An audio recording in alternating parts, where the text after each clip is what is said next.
So my name is Jane Vishnova, and I will be start our webinar today for you, our dear guests, which will last around 30 minutes to 45, 50, depending on discussions we might have together, and just to help you plan your time accordingly.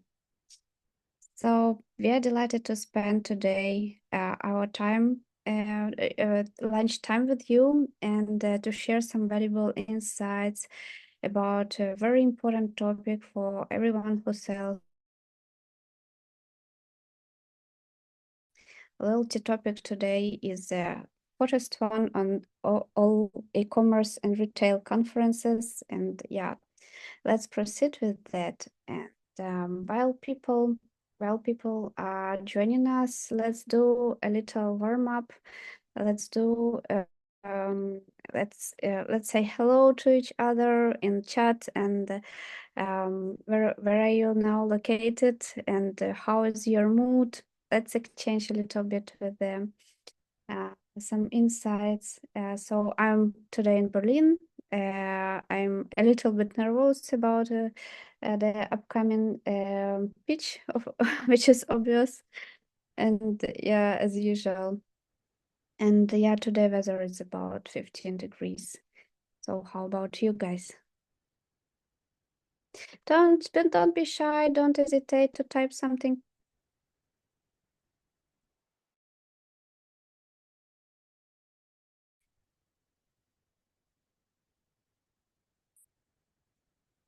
Yeah.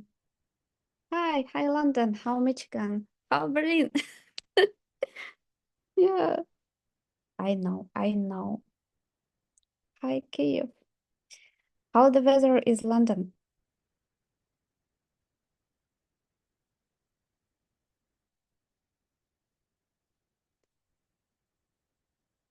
Hi, Berlin.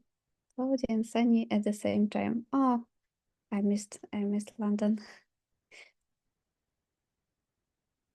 So let's move a little bit further. So many thanks again for joining us, and let me introduce myself. My name is Jane Vishnova. I'm CEO and founder of Dinarys GmbH, and more than 10 years already. Oh my God, it's so long. I have online and improving their customer experience with my team, and I'm passionate about everything related to the e-commerce. We are hosting today our webinar together with our beloved partner Mailchimp, and we have strong relationships helping us bring marketing innovation and boost growth for our shared customers. And thanks for the data and researches that Mailchimp provided, we could have the possibility to organize such events and to make more valuable insights for our visitors, for our guests. So I encourage you to ask as many questions as you might have during the webinar, so that will be more engaging and educational for all of us. I wanted to pass my word to Franz. Franz, please, the stage is yours. Please introduce yourself a little bit. Thank you, Jane. Hi, everybody. My name is Franz Riedel. I'm also based out of Berlin, actually. Also very nice weather where I am. And I had the German-speaking region for Intuit Mailchimp. So I'm responsible for Germany, Austria, Switzerland for our brand. And yeah, I have a background of 15, tough to say, probably even 20 years almost. God, I'm getting old in digital marketing. So hopefully I'll have some very interesting insights to share with you today. Welcome, everybody. Over to you, Alex. Thank you. Hi, glad to see everybody here. And I'm Alex. Pretty much 20 years in IT. And for me, it was like a minute. No, it wasn't. Yeah, so the last 10 of them as an executive with the experience of merger and acquisition by Goldman Sachs, and also experience of launching my own products to the market, and now participating as the part of the venture syndicate from investment side. And I'm working with Jane at Dinarys, helping to navigate through new pivots and DACH region especially for eco like composable commerce, AI in e-commerce and other topics. And I will be glad to talk to you today together. Great. Thank you, dear colleagues, for the warm introduction. And let's go further. Let's go today to the topic of agenda today. What we will discuss and which we what we will cover today with our webinar. So first, a very important part is why loyalty matters. We will look at why customer loyalty is important for brands on today's crowded and competitive market. Then we will look at loyalty wheel. This will help explain science and psychology, showing that makes people stay, what people makes stay loyal. And then we will think about how to apply this for you, for your businesses. We will discuss how these scientific ideas can be tuned into particular actions that will help you get more loyal customers. And by the end of the session, our goal for you is that you will think differently about customer loyalty and live with useful tips to improve your company loyalty strategy. So this is about the agenda. And I encourage again you to ask questions during our sessions. Don't hesitate to type in the message chat, and we will as soon as we see the question, we will answer together and discuss. First, the customer acquisition cost. Normally, each new business means more customers, means for each business more revenue. More revenue means more brand awareness. More brand awareness means more market share. And but the question is that nowadays in this competitive world, the cost of each new customers became more and more expensive, uh, more and more bigger. I mean, each year, each quarter, each month, each day, even each day. And this is related to the huge competitiveness on the market that we have on the regular niches. And this is a problem. I wanted to ask you, Franz, what do you think about this, and how to deal with this in the modern world? Well, it's not easy, right? I mean, first of all, completely agree. I think everybody in the room will. Customer acquisition is essential for any business, right? You need to get more customers, but it's a challenge. The marketplaces are quite saturated. Costs for ads have gone up continuously over the last years for most industries, at least. The buyer journeys have become more complex, to be honest.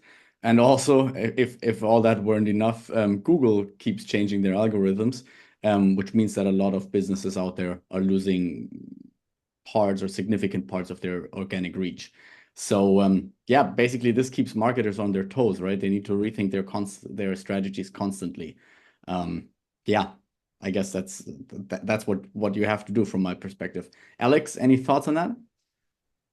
Yeah, I mean, I guess I will just double down on what you both said. I agree that kind of the performance marketing, especially, but also advertisement, other channels, becoming more and more kind of like the best practices of every mature business, which mean everybody play the game, everybody pour the marketing budget into it, and the actual cost of acquisition through the performance, especially of the high qualified customers, becoming more and more expensive. Like according to the Business Wire, for example, in European e-commerce, the cost of average e-commerce customer acquisition grew like more than double through the last 8 years. But I would actually think about even higher numbers, especially as you are dependent on a very niche moments of a season. So especially when you prepare for holidays, because everybody are going high and in full throttle in terms of the marketing spend and making the cost of acquisition even higher. So you're not only dependent on general market saturation, but you're also actually playing in a very tight game with everybody else in a holiday season. So definitely kind of what the answer would be to work with the customer you already have, which pretty much lead us to the topic of the loyalty that helps you increase retention, helps you play with those who already trusted you with their money and want to actually share more of their funds with you. And the growth strategy should definitely include much more attention to retention and loyalty than just to cost of acquisition by growing. It also talks to the moment when the certain audience is actually kind of reach the capacity that's able to be acquired by the performance marketing or advertisement.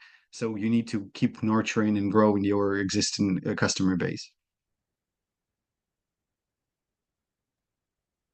In order to understand loyalty, we have to look at how the human brain works. And don't worry, we're not going very deep into that at this in this webinar.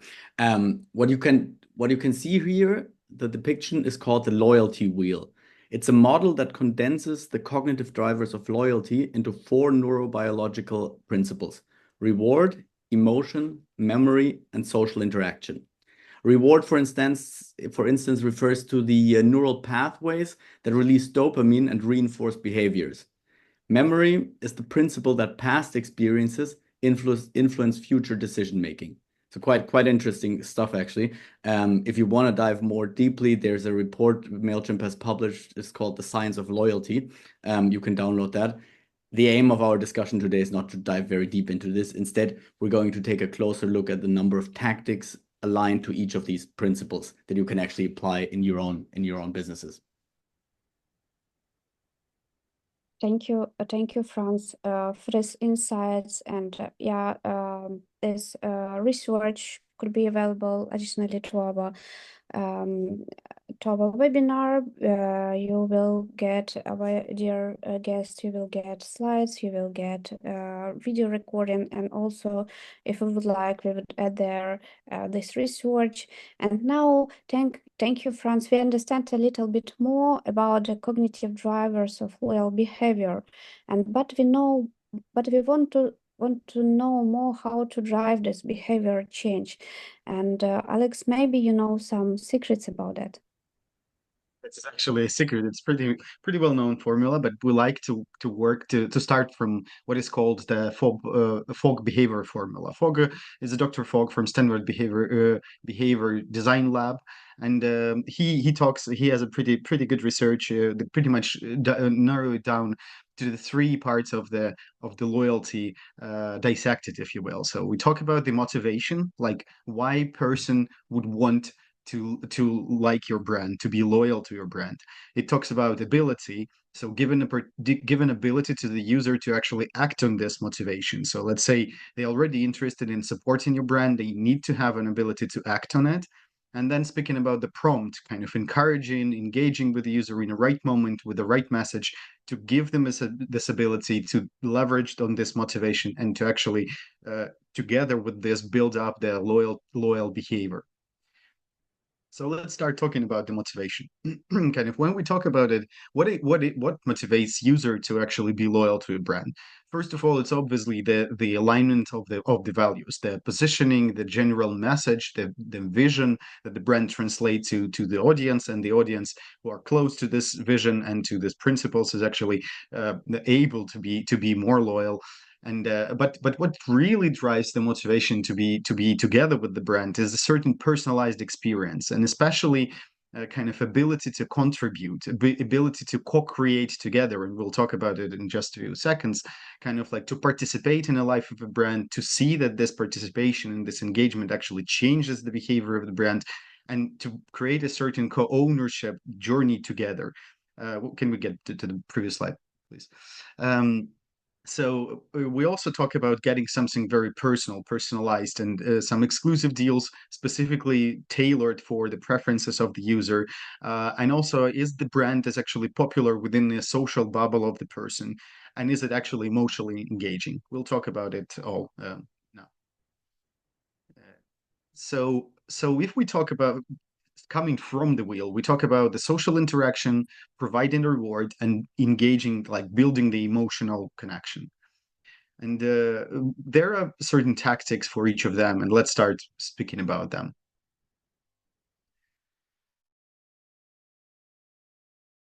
there's the huge motivation for the person to participate if there is ability to do this, if brand is actually open to listen. I love the phrase that the user is actually doesn't want to be just watched, kind of observed in terms of the behavior, but he want to be listened to. And a lot of people are open to provide this feedback. So with the emails campaigns we did using Mailchimp and email surveys, nearly third of the users were actually open to giving the feedback about the brand effectiveness, the journey they have, and etc., and provide some ideas. And many ideas were actually good to be re-engaged and to reapplied for the brand, to give those story of co-creation and to build the loyalty. So if we talk about the particular tactics on the next slide, so if we talk about the particular tactics, first you have to observe the ongoing behavior of the user, the way they already engage with the brand, their journey, their participation. But then you can actually start applying a certain gamification elements like specific rewards and quizzes, and providing a personalized offers specifically for the user that shared this feedback, and you know what he wants, what is his behavior observed already on the platform. Um, so additionally, we talk about the instruments like, for example, engaging with the bringing in emotion by engaging with the family, like for example, creating the gift cards for the kids, allowing the parents to fill it with the funds, but then allowing the kid to actually pick the present for the holiday and co-create together with the brand, be together with the brand, and build this loyalty for both himself and the parent. Yeah, and I would like to add a little bit about gift giving. They are very influenced by what other things, and especially when those opinions came from people that you know and you love and you trust. That's why gift giving could be a great way show your brand in a good light and build customer loyalty. But the question is that normally people recommend just half of customers recommend their favorite brands, and even less, 22% have given this as a gift. So we think that that means a big opportunity to grow sales through gift giving. And let's move forward to the gift giving practice. So how to use this motivation to build loyalty? A great way is to offer physical or digital gift cards that customers can use on different and make shopping more fun. It keeps more customers coming back. Plus, who doesn't love a good gift card, right? It's like giving someone money, but with a more style way. And another idea to send special promo codes or gift certificates to your loyal customers. This encourages them to buy again and to share with friends, and this is a win-win situation.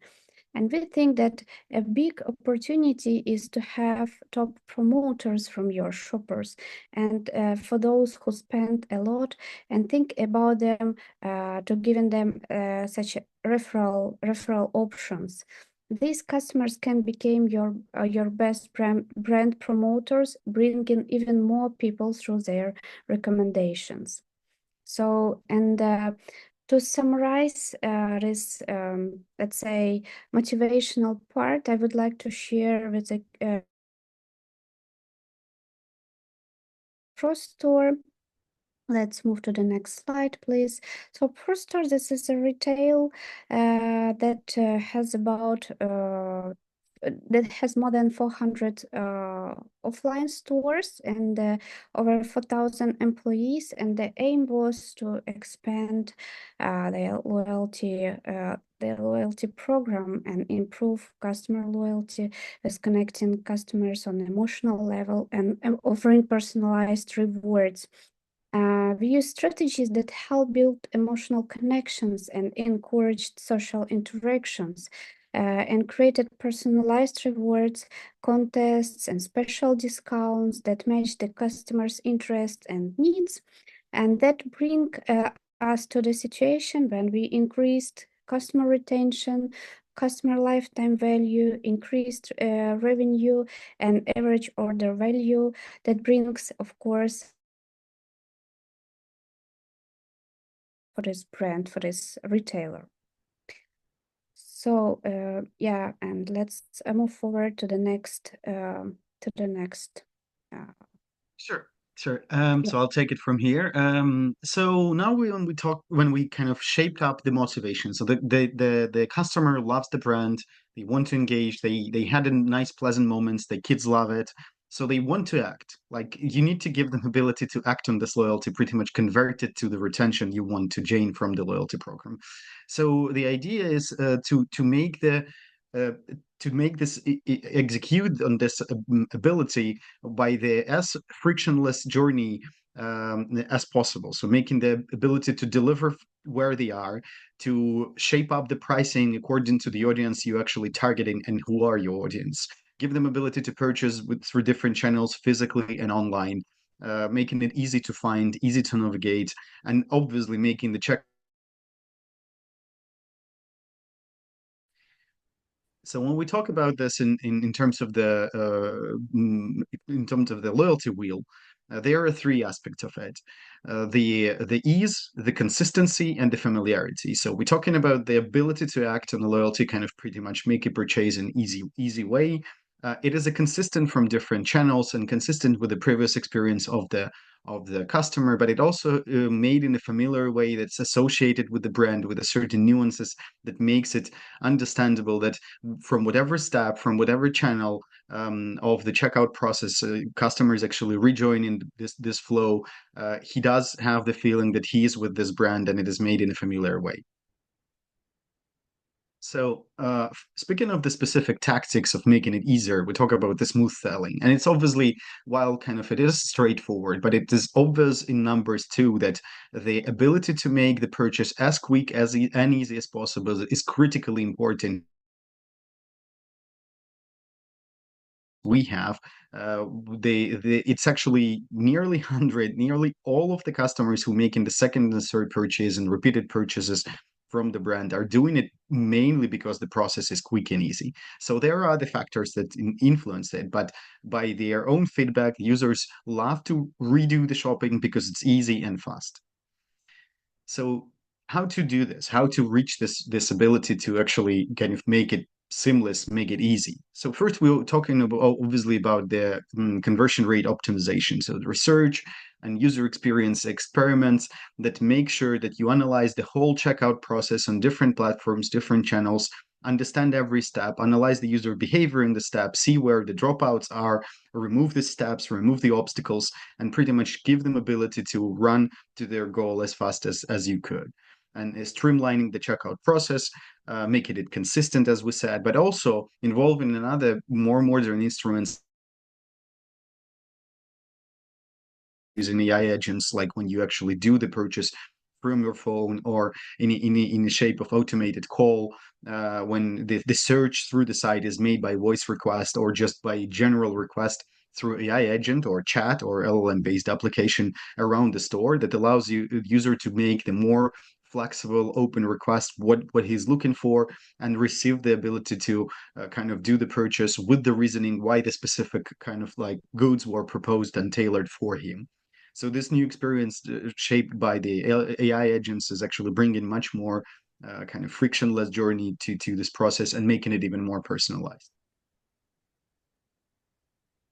Thank you, Alex. And I would like to share the case study about ease of customer journey. So how to bring more value from the uh, from the headless customer journey for a retailer that sells electronic devices and appliances. So Foxtrot is a chain that has over 170 stores and over 3,000 employees.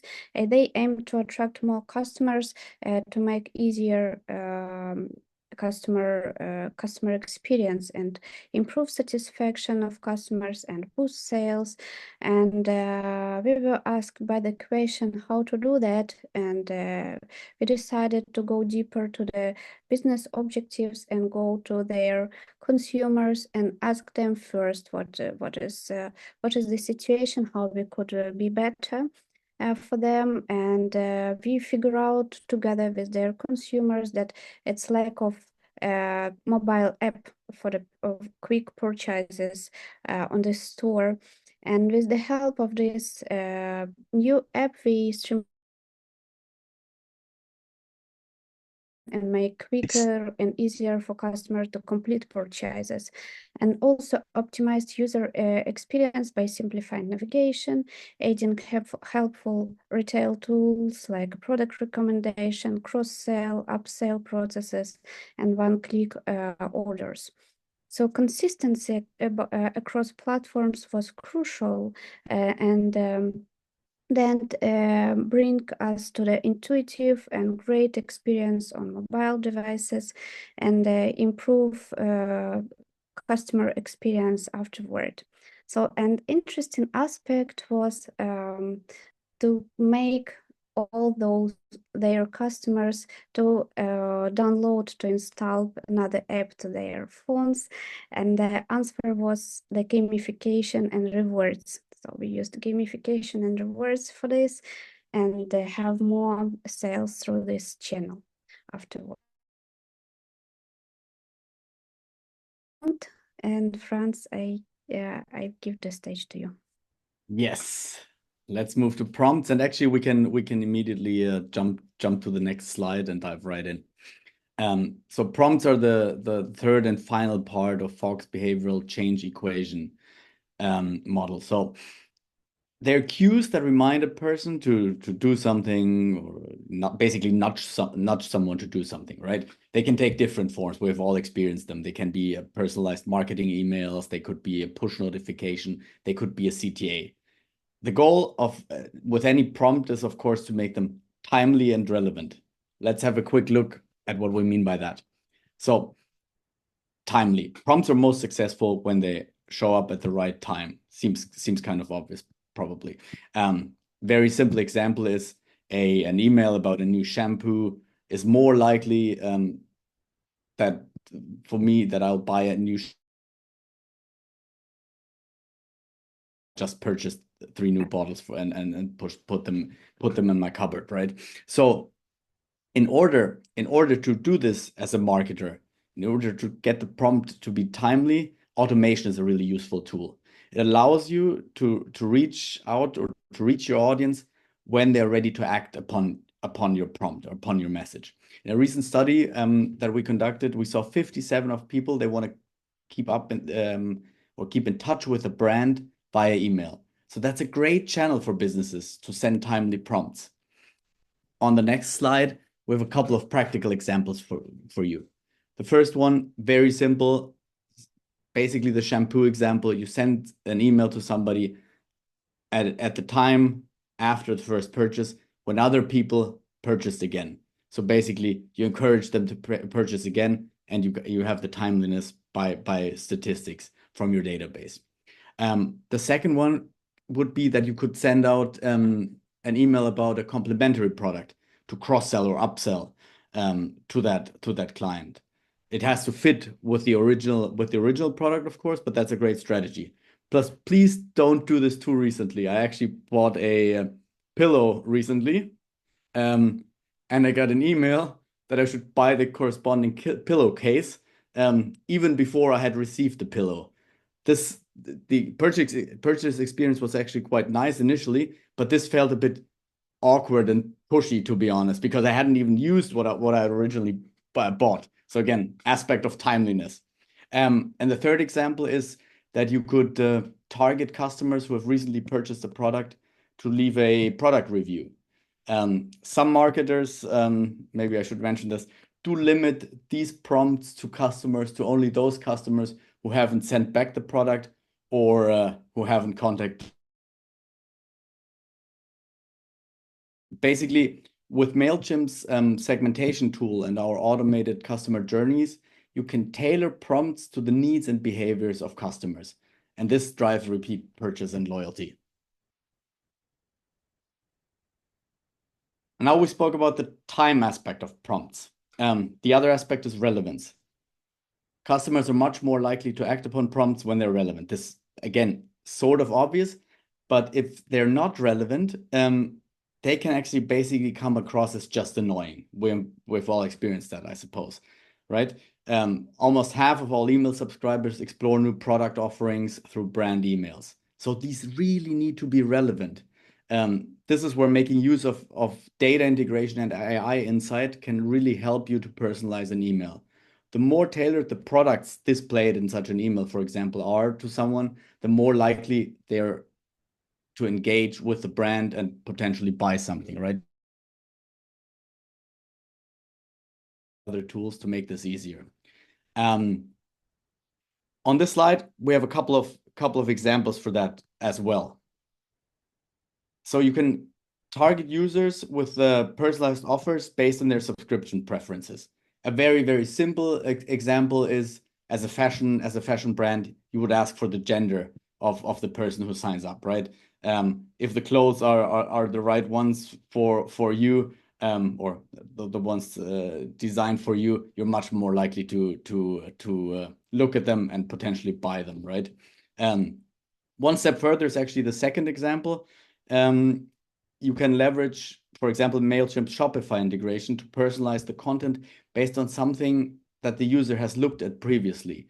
For example, if I looked at hiking shoes last week, sending me products from this category will probably increase the chance of me buying, as I have.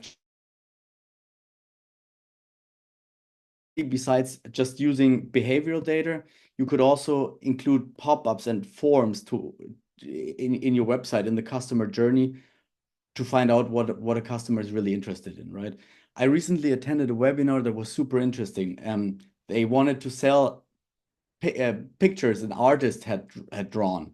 But instead of sending out a catalog of the images of this artist, they asked people, first of all, why they buy art. Then they asked about what size of pictures are relevant for them. And only when people had answered these questions, they would receive a very specific email with the 3 works of art that could actually potentially resonate best with them. I don't remember the exact number, unfortunately, but I know they increased conversion rate significantly by a couple of 100%, just because they knew more about the audience and the message was relevant.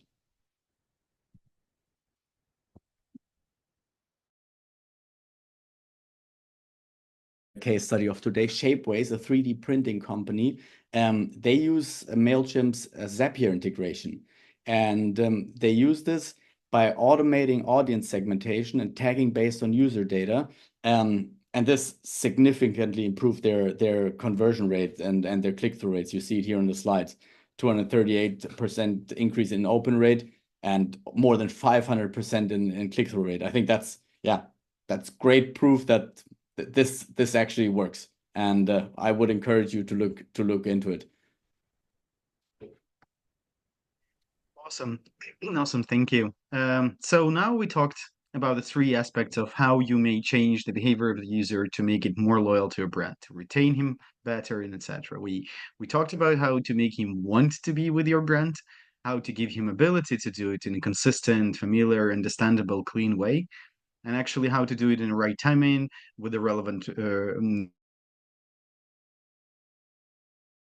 the relevance and personalization. So another example, we have just integrated to one of the stores the AI agent that I mentioned, that pretty much kind of move you through in a conversational manner that's initiated by the agent itself, kind of asking you, what is your current mood, what actually influenced your mood, and what you're looking for in particular, what would make your mood better right now of the goods that's available in a store. And then after the kind of through this angle, the user will open in a bit more, and then proposing the certain goods from the store that were actually specifically picked for this request, and given the certain reasoning that this particular kind of good is proposed to you because this and that reason, and because this and that level of relevance, and it's dramatically increasing the level of the conversion to the purchase for the because the user do want to continue this conversation, actually find out what is it of the available goods will make his day better. So this is just an example, and probably what I want to lead with it is that don't be afraid to experiment with emotions. Like make it live, make it as the way that you would want to purchase it yourself, and your user will be loyal to you for it. So yeah, that was it. That's pretty much the three sections of the behavior that we would encourage you to focus on, and the tactics you may use. But we are very and as the after the webinar, we will send you the link for potential discovery session, so our specialist from Dinarys could sit together with you and analyze the current kind of challenges you have with the checkout process or with the retention of the users, and propose some tactics to actually execute on it. We'll share it as together with the materials. And now we'll be happy to hear, happy to discuss.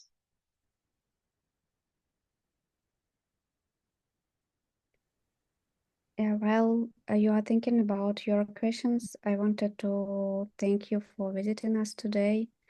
And yes, so given all the things that we said, what might be your recommendation for the first steps to start successful emailing campaigns?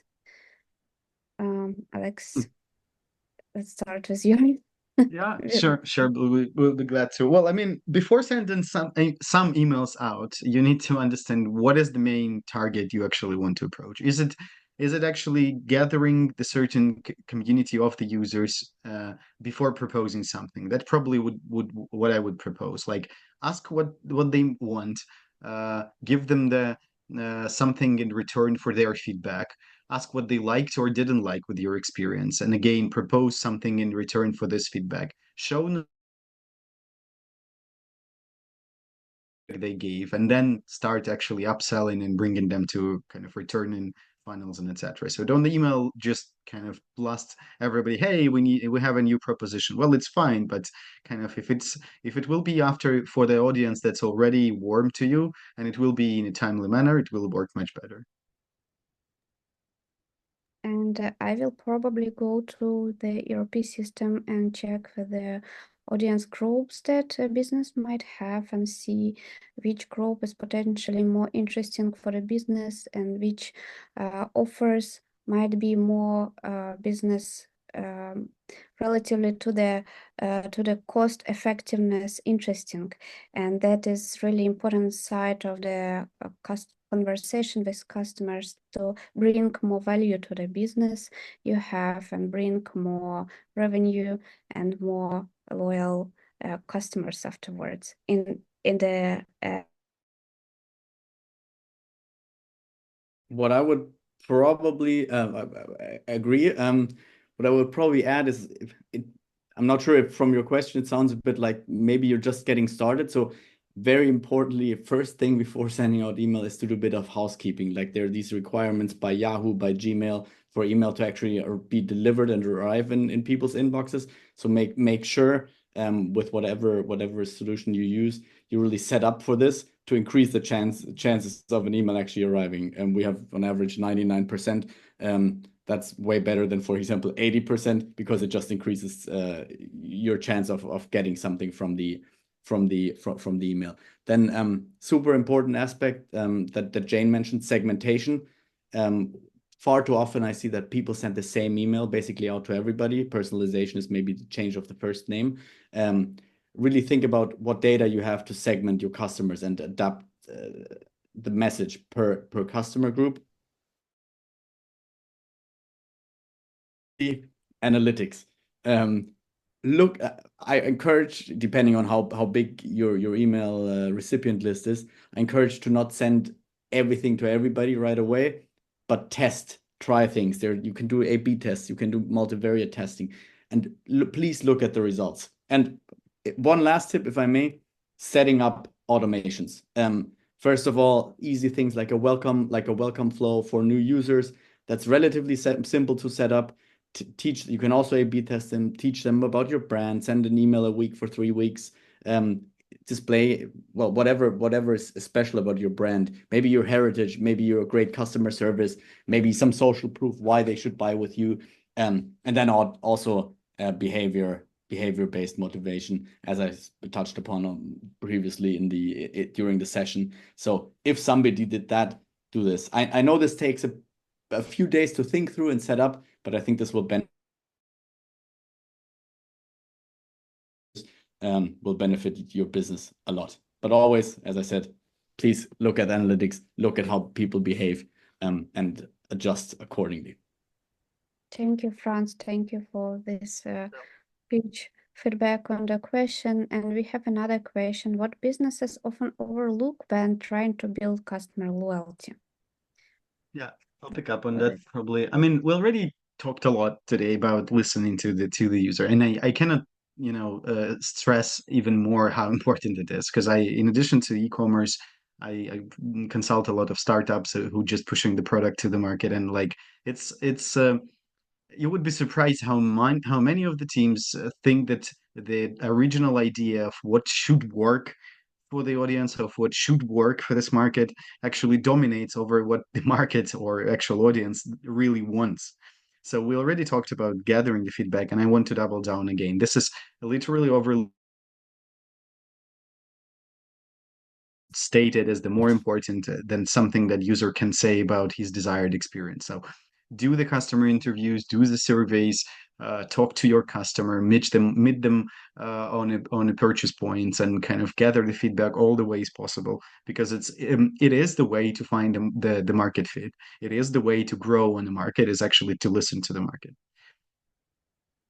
And marketing automation is the best tool for that, for the customer communication. Sure. Of course. Thank you, colleagues. Thank you for your questions. Thank you, everyone, for being present today with us on the webinar. We are happy to send you all materials that we mentioned before. We are happy to stay in touch. If you